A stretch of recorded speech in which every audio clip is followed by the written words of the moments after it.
छोटे गांव में माहरीन नाम की एक नन्ही बच्ची अपने दादा अब्बू के साथ रहती थी।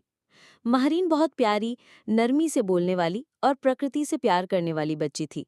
वो रोज बाग में जाती, फूलों से बातें करती, पक्षियों को दाना डालती और तितलियों का पीछा करती।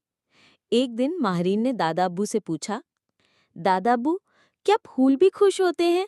दादा अब्बू मुस्कुराकर बोले, हाँ, जब कोई उन्हें प्यार से देखे और उनका ख्याल रखे तो वे और ज्यादा खिलते हैं। ये बात माहरीन के दिल में उतर गई। उसने तय किया कि वो एक ऐसा बाग बनाएगी जो सिर्फ खूबसूरती ही नहीं, बल्कि खुशबू, शांति और सपनों से भरा हो।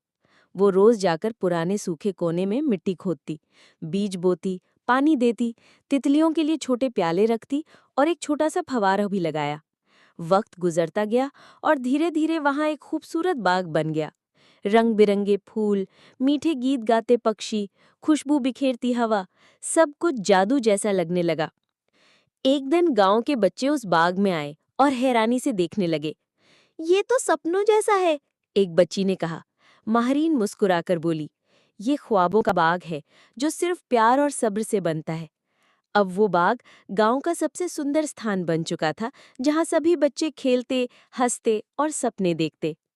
सबक: प्यार, सब्र और मेहनत से हम दुनिया को एक बेहतर और खूबसूरत जगह बना सकते हैं।